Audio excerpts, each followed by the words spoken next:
General Hospital spoilers suggest Nina Reeves may lie about stalking baby Daisy Gilmore. Will Nina attempt to cover for Willow Tate after Drew Kane points the finger? Of course, Nina had suspected Drew before realizing Willow was to blame. Drew defended himself against Nina's charges, yet this argument occurred solely on his word against hers. Following that meeting, Drew and Nina both knew Willow was responsible for all of Daisy's deceptive maneuvers. Willow scared Sasha Gilmore Corbin into leaving Port Charles with Michael Corinthos' young daughter, which could come back to bother her big time. According to GH spoilers, Nina will not want this to happen, so how will she try to save Willow? We could easily envision Nina lying about sneaking onto the property and stalking Daisy instead. After all, Nina discovered Michael was the father of Sasha's child, leading to the paternity being revealed on the witness stand. Perhaps Nina could pretend she was angry with Sasha for sleeping with Willow's husband and becoming pregnant as a result. Nina might sneak inside Willow's thoughts and pretend she had the same goal. Perhaps Nina might pretend she was teaching Michael what it was like to be separated from a child, trying to sway his mind for Willow's sake. The episode involving Daisy being placed in the wrong bassinet at the hospital may be dismissed as a real error by a random hospital employee. Nina might accept responsibility for the other incidents that occurred at the Quartermaine mansion. Regardless, Nina does not want Drew to make an even bigger mess for Willow by exposing her for stalking Daisy. We may see Nina make a frantic attempt to protect Willow by pretending she is to fault when she clearly is not. Of course, that does not imply Nina will be believed. Michael may suspect Nina of covering for her daughter, but if Nina tries, it will demonstrate to Willow how much her mother cares about her and is prepared to make sacrifices for her. Scout is asleep at Alexis' apartment, and Michael has departed. Christina and Alexis talk about Scout's confusion and how nobody expected Nina and Drew to sleep together. Molly makes some rewrites. Molly bursts in, and Alexis hushes her because Scout is sleeping upstairs. Molly informs her sister that Cody is every bit the hustler she claims she is. She rants about him and how he became upset because she was reading a romance novel. She is aware of his arrest past and expresses gratitude to Christina for preventing Cody from taking advantage of her. Molly decides to go upstairs, claiming she feels silly for falling for Cody's ruse, and Ava can have him. Alexis wants to know what Christina said to her sister. Christina insists it was mostly true, and that she is better off without Cody. Christina tells her mother what she told Molly, and they need Cody to keep to the plan and with Ava. Alexis confesses that today Ava requested to meet with her without Rick. Rick couldn't stop glancing at Liz during the ceremony. Alexis regrets sicking Rick on Liz. Christina believes Liz will be alright since she knows the real Rick. What concerns is that Ava and Rick may call it quits. Molly goes into her room, opens her laptop and quickly closes it. She then takes out a notepad and reads over a document labeled Hero, and the character attributes she listed, which are very similar to Cody. She then scratches out Hero, and marks him as dumb sidekick. What happened to Britt after she died? Albrecht can't stop giggling at the wedding at the reception bar, so he asks Jason what he wants to talk about with Britta. He believes he saw her in Paris, but Albrecht interrupts him, saying she sees her daughter all the time. She claims the sightings have subsided recently, but every now and then she sees her in the crowd and finds herself hunting for her.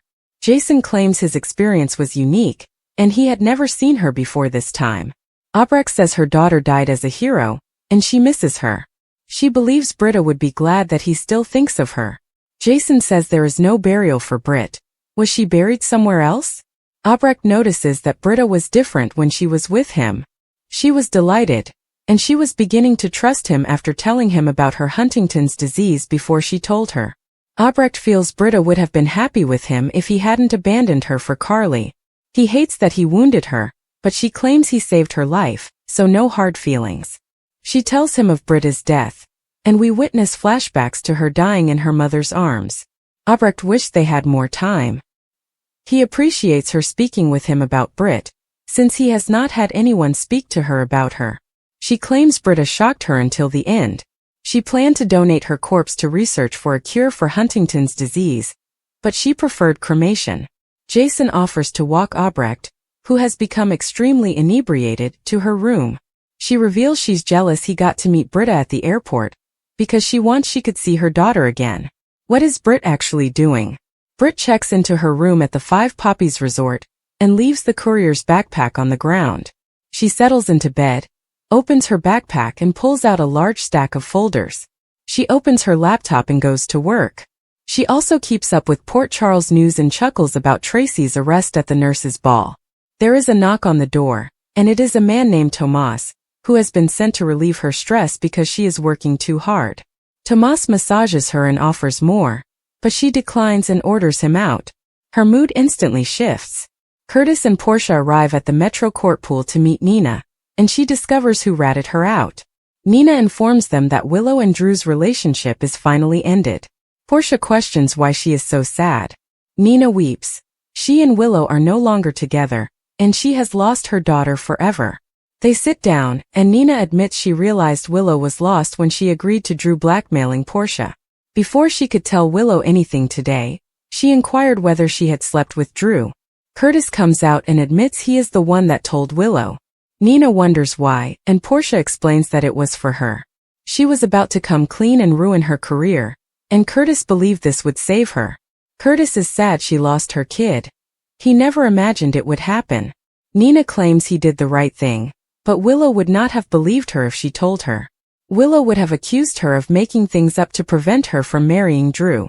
She believes that as long as Willow is free of Drew, losing her daughter was worthwhile. Nina claims Willow hated her for not telling her sooner, which cost Willow her marriage and children. She was selfish since she could have taken her away from Drew sooner. Her fear of losing her daughter incapacitated her, and Willow is now completely alone. Nina wonders what her daughter will do next. Drew looks for Willow. Drew and Martin clamber over the wall to reach the Quartermain estate, where Drew suspects Willow resides. Inside, Cody asks Tracy, who is disgusted, to check his back for the weird mole Molly mentioned, but all she finds is a freckle. Drew and Martin barge in and, in the foyer, ask Drew where Willow is. Tracy laughs. "You've already misplaced your bride?" Tracy claims Willow is not present, and he is trespassing. Martin claims they're here to talk about the Measure C campaign, but Cody believes Willow abandoned him.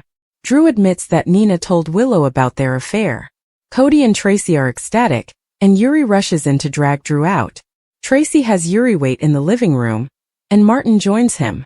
Tracy informs Drew that he was living on borrowed time, and his affair came to fruition at the perfect time. Drew believes that if Nina hadn't interfered, he would be married to Willow right now. Drew is tired of being judged by everyone for falling in love with Willow, and he is all Willow has now, therefore he will not abandon her. He wants to go upstairs and chat to her. Cody catches him, but Tracy begs him to let go, and Drew walks upstairs. Tracy tells Cody that Willow is not here. In the living room, Martin tells Yuri how difficult it must be to work here with all of the Quartermain turmoil. Yuri describes it as an honor and a privilege. Martin brings up Monica's health and asks if she receives many visitors these days. Willow cracks up at Carly's. Willow arrives and asks to see her children. Carly assures her that she can't see them. Wiley shouts out for his grandmother, and Willow pushes her way in, calling out to him like a crazy person. Carly takes her and pushes her in front of a mirror, urging her to look at how messed up she is and how she would fear her children. Willow tells Michael that she didn't marry Drew, thus he needs to let her see her children. Wiley shouts out to his mother, and Michael informs Willow that she cannot see their children and pulls her out of the house. Carly tends to Wiley, who heard his mother, while Michael yells at Willow outside that she won't be seeing the kids tonight and that she should go home and clean herself up. Willow breaks down in tears. Willow claims her eyes are open to Drew. She acknowledges she was wrong and he was correct. Michael is relieved she now knows the truth, but it makes no difference. Willow promises she'll return to him so they can be a family again, but he says it's too late. Willow cries, saying she'll do whatever he wants. Michael says they have to respect the court's judgment for the time being, therefore she must leave. He threatens to have her removed off the property if she does not leave, then goes inside. Willow cries when she sees Wiley in Carly's arms through the window. Later, Liz and Rick arrive and see Willow sitting on the ground, almost catatonic. Willow wants Liz to contact Michael because she needs her children. Liz thinks seeing her like this will worry Wiley and Amelia, so she should take her home to sleep. She'll bring her back in the morning if she still wants to see her children. Willow asks Rick where she goes when he helps her up. She cannot see Drew or Nina because she does not have a home. Inside, Michael tells Wiley that Mommy is furious but not with him. He informs his son that Mommy had a difficult day.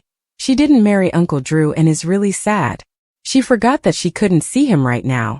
Wiley wonders if his mother will get in trouble. Michael replies she won't, and reminds him that if he's worried about or misses his mother, he can talk to him about it. Liz and Rick return Willow to Liz's house. She's still in a trance at Michael's refusal to let her see her son, wondering why he would do so.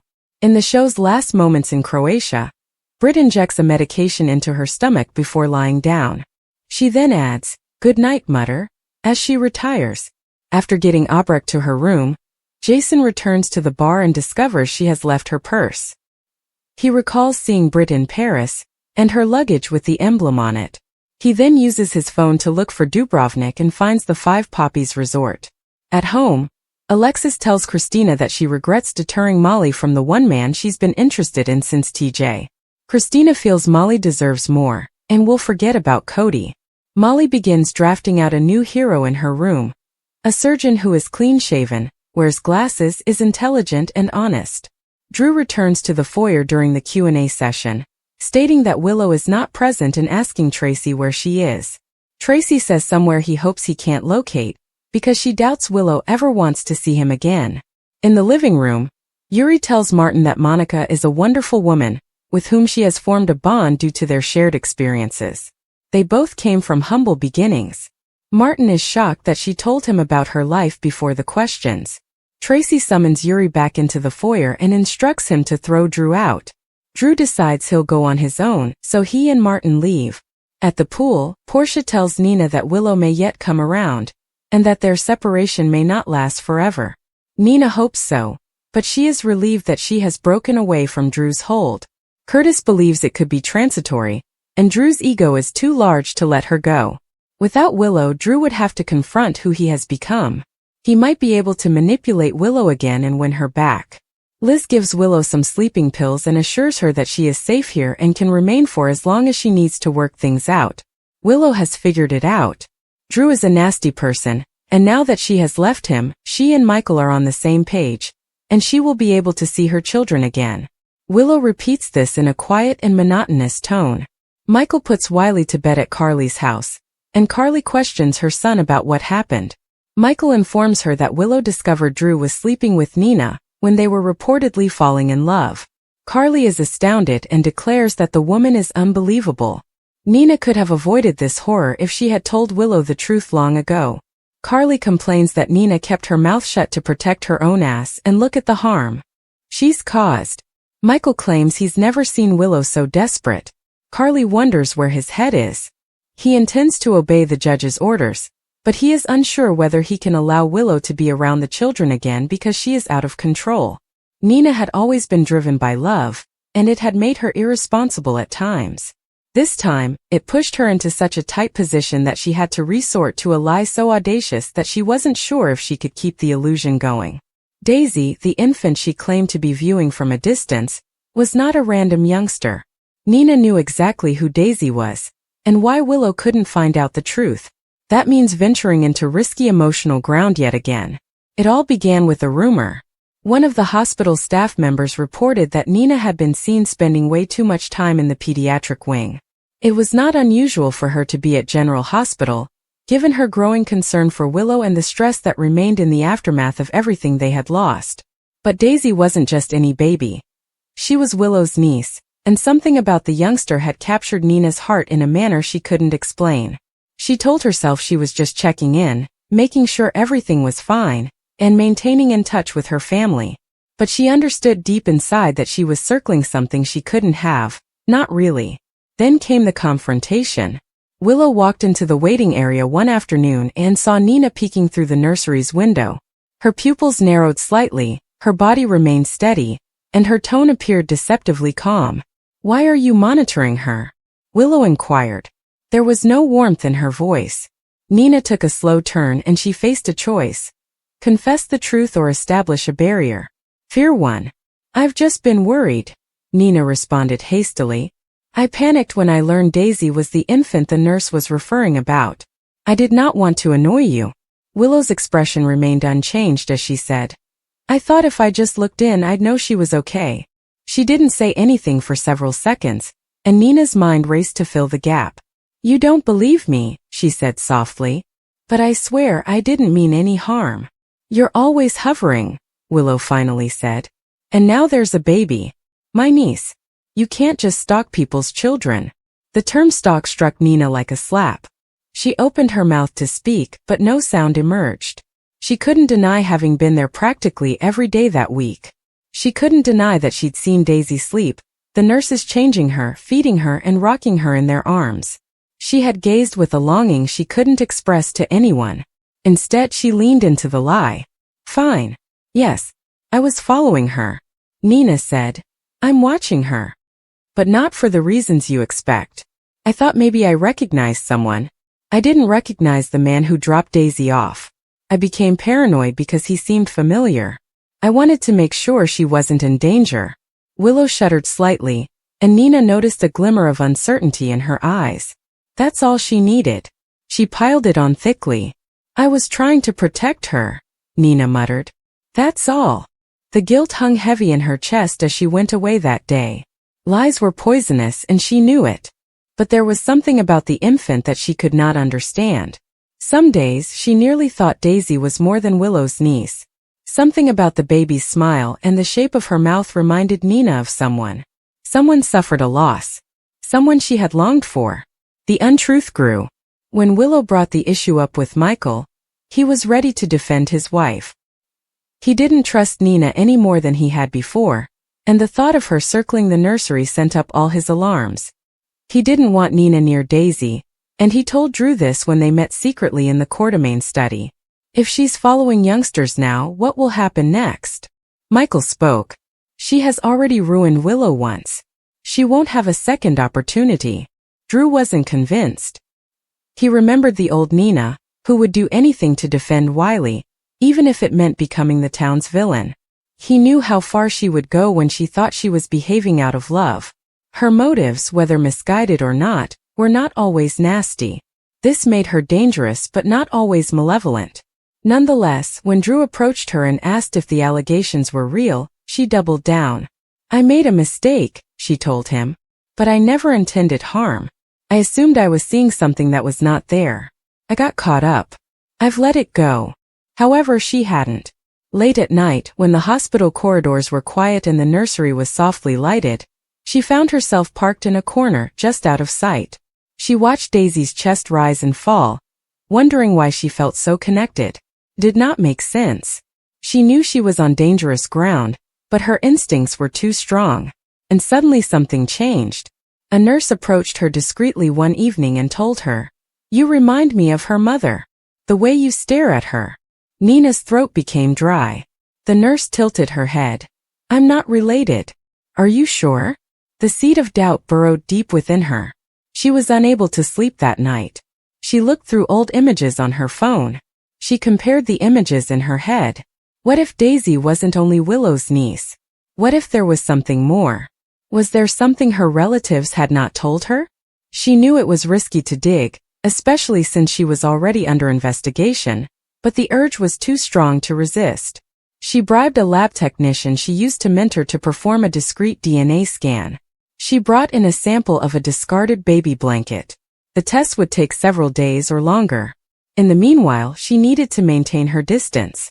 But distance became untenable as the truth began to emerge. Michael began seeing contradictions in her story. He informed Willow that he overheard her chatting in a hospital corridor about tracking timelines and verifying records. Willow confronted her again, this time with wrath. "You said you were done," she said, her voice quivering. "You said you wouldn't obsess. What are you hiding?" Nina broke just a little. "I think there's something you don't know." "Then say it." "Not yet." "Then keep your distance from her." But she didn't. The falsehood had overtaken her. The test results were back, and what they revealed nearly stopped her heart. The markers were faint but conclusive. Daisy was not Willow's niece. She was Willow's daughter. That changed everything. The adoption records were sealed. Lies and secrecy had veiled the baby's arrival since the beginning. Nina learned the biological mother was not who everyone assumed. Willow's estranged cousin was not the mother of the child. It had been Willow herself.